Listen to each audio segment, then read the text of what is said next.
te suffit to tomboli bino bolandi malamu na émission na biso ezalaka trash ya exhortation wa bino mosali molobeli Thomas Gédéon Siba Modifeli motambwisi na communauté missionnaire la Grâce Divine tozokoba mana likambo na biso ya oyo etali ngolu ya tata Nzambe na bomoi ya baoyo ya ye. La fois passée tobandaki kosala étude ya komanyola mpe kokundola ngolu ya tata Nzambe kati na vie na elenge ya kombo ya Joseph mwana Jacob. Wapi toyaki ko découvrir que Joseph azalaki motu oyo vie na ye ezalaki caractérisé par ba saison et d'une façon bref tu découvriras que les 5 différentes saisons que ces garçons avaient vécu na parcours na vie na ye pour akota pe akoma na destinée prophétique na ye. Pourquoi tongi kolobela yango na émission na biso ma grâce te suffit a fait ya ko tirer quelques leçons parce que tout ce qui est dans la Bible est un enseignement, une instruction pour na biso oyo toza na eleko toza na kati na livre de Genèse à partir du chapitre 37 makomezo lobela tina na elenge oyo tangi na fongo la parenthèse pour na koloba na balandi ya émission ma grâce te suffit. La vie de l'homme est l'ensemble de saisons. La saison, c'est une période que l'Éternel Dieu a créée. Et nous sommes en que la personne est à Kanatina. Et l'autre côté, au Tatanzamba ko sala, au ekozala libanda, ya kopesa lokumu epa na Tatanzambe. Tout ce que Dieu fait, c'est pour sa propre gloire. Mais biso ba oya ye ezalaka poto comme na dimension ya ko palper bonzambe na bango kati na bongo na biso. Bien aimé, olingo lingate parce que la vie est caractérisée par la saison. Il existe et il continuera à exister. Tant que le ciel et la terre existent, butuna moi et kokoba kozala. Tongona pokwa et kokoba kozala. Mbula na elanga et kokoba kozala. Kolona na kobuka et kolimwa te. Bien aimé, il faut savoir saisir les opportunités de la saison tout en restant dans le plan et la volonté de l'Éternel Dieu. La première saison, il y a Joseph. C'est lorsqu'il était dans la maison de son père et de sa mère, caractérisé par la tunique multicolore. Tunique o elukela e makam. Or, bilamba wana eutaki na volonté na yete. Eza o azwaki pa na papa. Donc, c'était don. C'était une grâce au azwaki. Na papa na ye.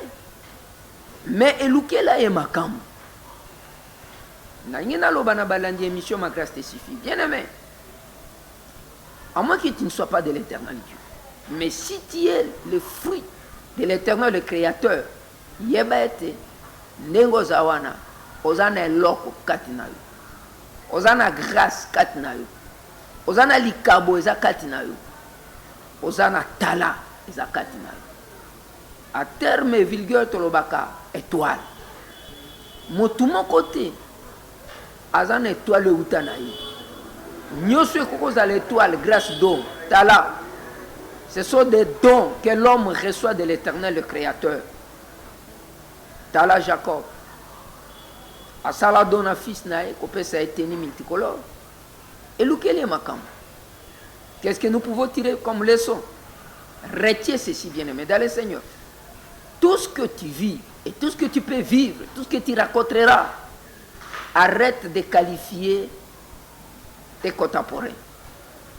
Nyonso wana eza likabo za nango nde ezomemela yo makambo wana, ezomemela komba wana, ezomemela yo. La Bible dit qu'à la fin Jésus était né à Bethléem à Judon.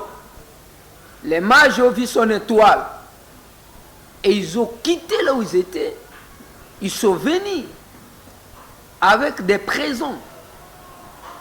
Qu'est-ce que nous voyons comme finalité dans nous?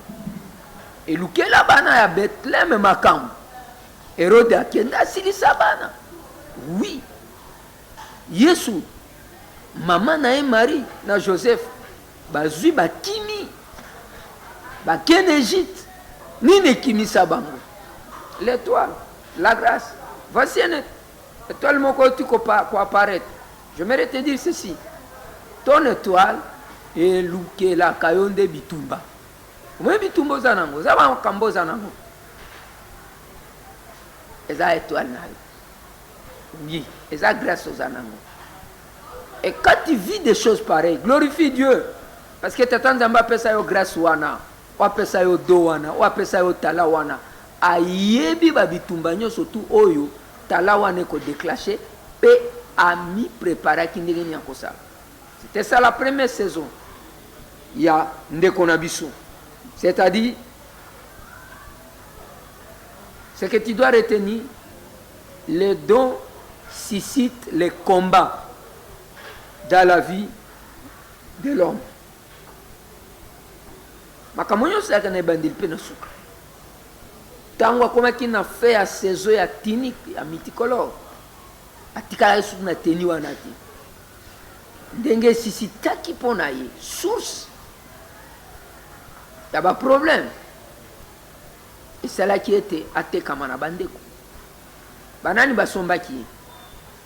Ce sont les Islamiens. Bana Ismaël. Na maboko na bango komaki esclave.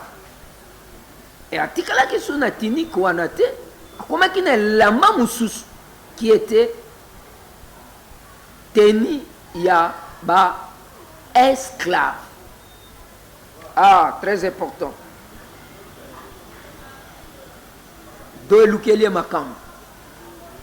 Parce que tolobaki c'est la source des problèmes. Pas problème na source nango.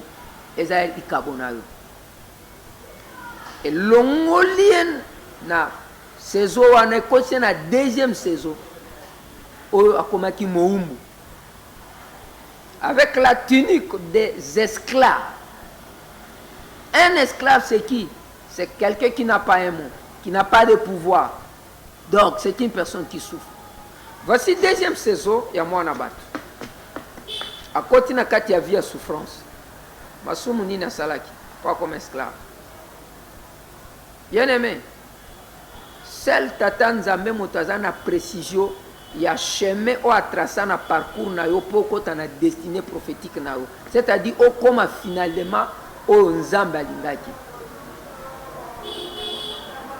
Deuxième saison, c'est la saison de la souffrance. Tunique d'un esclave. Nazaki na kat na saison wana toute sa vie.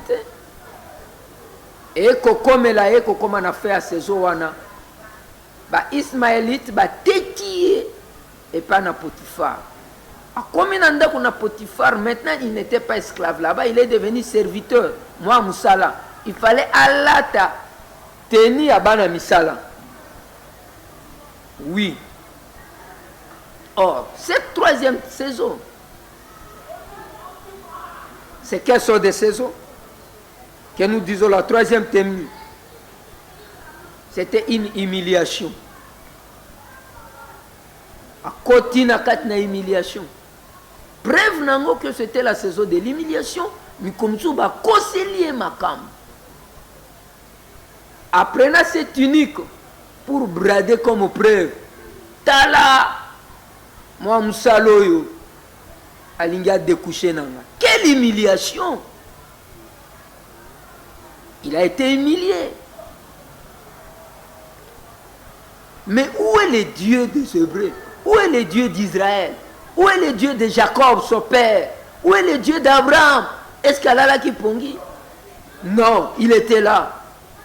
Et le comment côté kosama na vie na moto so nzamba pesi na ondelate. Or le véritable acteur de la vie de l'homme, c'est l'Éternel Dieu. Nangina lo banandeko, la grâce de l'Éternel avec toi. Quel que soit tout ce que tu es en train de passer, bah humiliation aux traversées, aux anakat nango, au bossanate, l'Éternel est avec toi. C'est l'Éternel qui est en train de coacher, de faire les choses, mais retiens une chose, la finalité nango, il y a un témoignage. Il y a une excellence. Après avoir passé la saison de l'humiliation, la finalité de cela, il va se retrouver où? En prison. La Graliboulou. Or, le Graliboulou, c'est la mort. Quel a été maintenant le tenue de prison? C'était le tenue de prisonnier. Oui. Or, la tenue de prisonnier, c'est l'atterrement. Il y a pas que soit mota kangishi oko abomio. C'est la mort. Or, la parole de Dieu nous dit, toute vraie sémence, ce qui est koufi et poli na noté, et koki ko botate, et koki ko bimate, pona ko bimisa centuple. Na oezali, lo lenge na yango. Toute vraie sémence, c'est sengeli koufa. Raison pour laquelle le Fils de l'homme devait être mis à mort, afin qu'au temps convenable, qu'il revienne à la vie qui ressuscite. Talambuma na masango tonguba. Tamba ekota kana sena mabele. Ebima kambuma masango te mebima matiti. Memba olo bawana masango. Voici la 4e saison. Première saison, tini kanda kwa papa. Yami balé, esclave. Yami sato, serviteur. Yamine, prisonnier. Atterré, atterrement. Bien aimé, tika baboma misala nayo, tika baboma libala nayo, tika baboma ministère nayo, tika baboma sate nayo, tika baboma obazoboma, mais babosani, tu es une sémence incorruptible. Oyo et kufa kapez sekwaka. Vina mwana mote suka kika na prisoté. La Bible dit quand l'été était arrivé, il est sorti de prison pour entrer au palais royal. Il ne devait pas être avec la tenue de prison. À côté de la royauté, la tenue royale. Tenue royale, c'est quoi? On parle de la résurrection. Mais nous savons, destiné à Ezaki à royauté, destiné prophétique à Ezalaki, il va gouverner. Parce qu'il y a l'autre Kindoto. Étoile là, bah, entre toi, la lune et le soleil, bah, il faut donc, azo konza. Et la Bible nous dit, après un certain temps, il devait quitter le palais royal pour être établi. Et quand le roi l'a établi gouverneur, il avait une autre tenue. Oui, c'était 5e tenue. Quelle tenue? La stabilité. Tenue de gouverneur, c'est l'excellence, c'est l'honneur. Mais t'as là-bas parcours au moins à Batoile Kinango. Oh! Ceux qui ngolou na nzambe te, ceux qui mawana nzambe te. Je me te dire une chose, Dieu t'a appelé à une destinée meilleure. Mais avant d'entrer dans ta destinée, il y a des parcours par lesquels l'Éternel te fera passer. Toi, dans tout ce que tu peux rencontrer, tu peux vivre. Ne perds pas. Kobungisa kondimate. Tu es bon, car ton rédacteur est vivant. Job a dit, je reconnais mon rédacteur est vivant. Peut-être le lot, aux anakatna tiniko, il y a esclavage. Tiniko, il y a serviteur. Tiniko, il y a emprisonnement. Mais je t'annonce la bonne nouvelle. Il y a une place qui est restée réservée pour toi. La vie est l'assemblée de saisons. Bien aimé, tant que tu n'as pas encore atteint ta destinée prophétique, tu es bon. Kola pambola yo nalingi na bonde la pona ndeko. Ton problème c'est quoi? C'est la maladie, c'est les rejets, c'est l'abandon. Bazo bengana na classe Vous avez un problème dans le loyer, difficulté à l'ibala. Rien ne marche dans ta vie, c'est une saison. Mais saison, mon côté, c'est éternel. Saison, nous sommes en bandeli penasuka. Tika te nzamba de kisa una saison. Oyo, à côté son saison à malam. Saison à ma beza kate. Mais saison, nous sommes kelamina tata. Peza kapona bolamu na bae oyo ba comprenant langage ya tata nzambe. Je te bénis au nom de Jésus. Reçois la paix. Reçois la consolation. Tika te ba mikolo yo. Ezala pona yo. Kokota na dimension à profondeur. Peut qu'on palper encore une fois de plus la saison suivante qui était devant toi. Nzambe na lola a établir motumoko na trône. Ba mikolo yo. A établir yo na ngbende na yo. A établir yo na ministère na yo. A établir yo na foyer na yo. A établir yo na esiko bongisela ki yo. Nous sommes arrivés à la fin de notre mission. Que la grâce de l'Éternel vous accompagne. Votre humble serviteur, l'apôtre Gédéon, Siba Moudi Feli. Pour nous contact Nabiso 89 77 64 001. Okozobiso na Facebook, okozobiso na WhatsApp, okozobiso na Oezali YouTube Nabiso. Que Dieu vous bénisse. À bientôt. À la prochaine. Merci.